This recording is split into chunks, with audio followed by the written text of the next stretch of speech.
My daughter betrayed me by helping my late husband's affair partner prove the paternity of her half-sibling, so I use her inheritance money for child support to show her actions have consequences.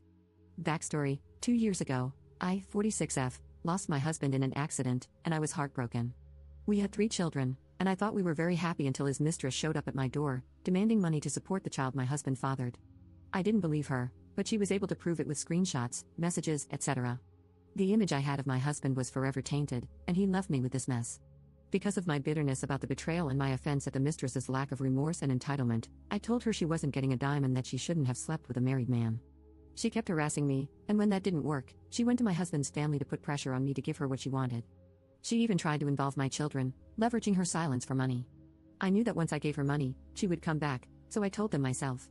My husband and I had well-paying jobs, lucrative investments, and savings, and I received a sizable amount from the life insurance policy. I consulted a lawyer, and while she could prove the affair, it didn't prove paternity.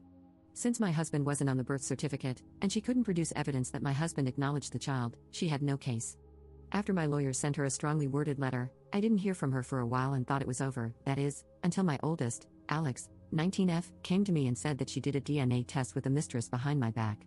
She said she did it because she wanted to get this resolved. The child deserved to know who their father was, and get the financial support they were owed.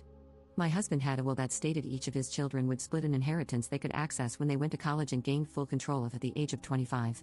When the results came back proving that my husband was indeed the father, the mistress took me to court. It was a long legal battle, but eventually, a settlement was made. I sat Alex down and explained to her that her inheritance would be split 50-50 between her and her half-sibling as part of the settlement agreement. When she asked if my other children had to split theirs, I told Alex, no. My husband's will stated that it had to be split, but it didn't say it had to be equal, and until each of the children turned 25, I had full control. Alex was upset, saying that it wasn't fair. I countered, saying that it wasn't fair that my other 2 children had to get a lesser share because of my eldest's choices, and if they wanted their full share, they shouldn't have done the DNA test. There's still plenty of money for Alex to finish college, she just won't have much after that, and I do plan on dividing my own estate equally in my will. Alex knows all of this but is still giving me the cold shoulder. My own siblings think that it wasn't fair and that I'm punishing Alex for doing right by her half-sibling, but I don't see it that way. Edit. Thank you to everyone for your responses, even those calling me the jerk. Based on a few frequent questions, comments, and themes, I feel like I need to clarify some things. My other 2 children are Junior, 17M, and Sam, 14F. The half-sibling is now 5. When my husband drafted the will 10 years ago, he initially named just our children, but a friend of ours had an oops baby, so he changed it to his children in case we had another one. At least, that's what he told me. After the mistress threatened to tell my children, I decided to tell them. I sat them all down and explained the situation. They were understandably devastated and asked if they really had another sibling.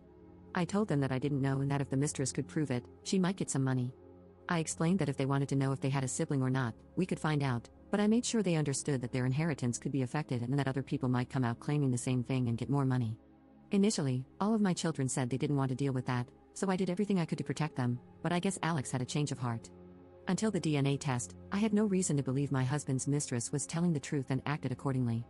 I kept following my lawyer's advice, and if she wanted the money, the burden of proof was on her. While some of you might think I'm the jerk, please understand that my decision wasn't spiteful. If I really wanted to punish Alex, I would just tell her she wasn't getting any more money since she already used some of it for her first year of college, so the guidelines of the will were technically already met. I still plan on leaving them an equal share of inheritance from my estate too. Update 1. Thank you so much for all the responses, even those who didn't fully agree with me, because they provided valuable perspective. I also wanted to give an update and answer some questions for anyone who is curious, so here it goes.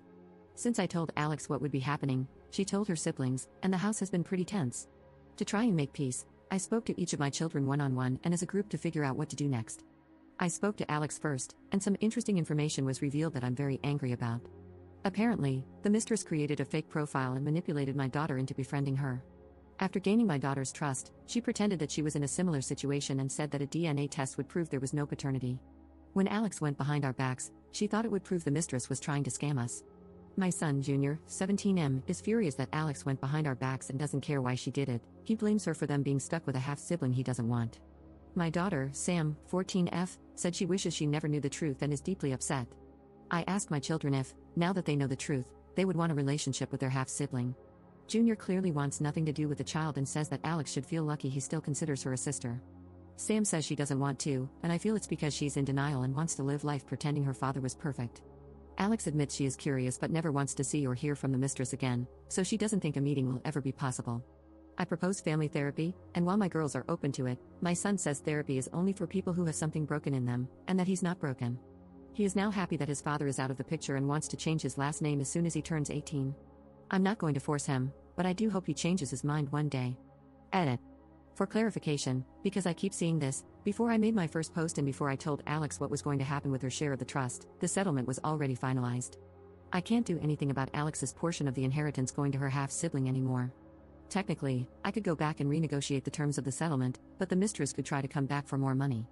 Initially, she wanted the entire life insurance policy, 50% of the trust for just her child, and 50% of my husband's savings. Her argument was that since I was still working and had a high-paying job, my children and I didn't need the money and she was a struggling single mother. I'm honestly getting exhausted with everything to do with that woman and don't want to spend more on legal fees. I have not, now nor have I ever, blamed Alex for her father cheating on me.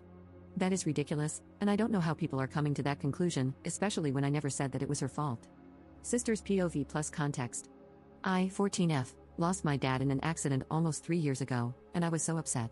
1 minute he was there, and then my mom and grandparents sat me, my sister, 19F, and my brother, 17M, down to say that he was in the hospital.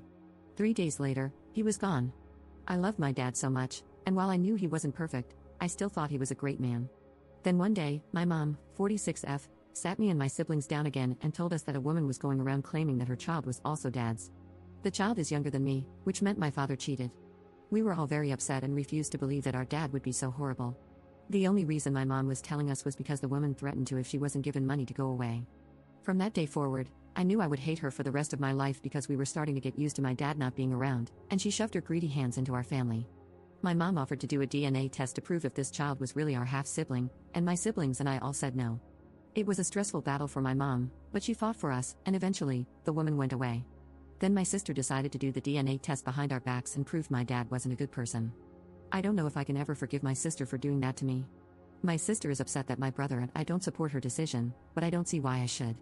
I wanted this woman to go away forever, but now that there's undeniable proof that she had my dad's last child, unless there's another baby out there somewhere, my paternal grandparents want a relationship, and they want me to just accept it and be a big sister. I don't want to. My brother is extremely against this and wants to legally change his name when he turns 18. I'm honestly thinking of changing my surname too because my paternal family is starting to be really awful to my mom. My grandma is acting like having this child around is a blessing, and it's incredibly insulting to my mom, but I guess her feelings don't matter to them anymore. For Christmas, my paternal side wants us all to do a Zoom meeting so we can officially meet my dad's other child, give them presents, and tell them we can't wait to see them in person. I don't want to do that. I don't want to see my dad's mistress. I don't want to pretend that I have good feelings towards this kid. I don't know them and don't care to know them. Their existence is just a painful reminder of the awful thing my dad did, how little he cared about my mom, and how easily replaceable I am as the baby of the family. My paternal aunts know that this situation isn't ideal but think that I'm being selfish and need to learn to get past what's happened, but I don't see why I should.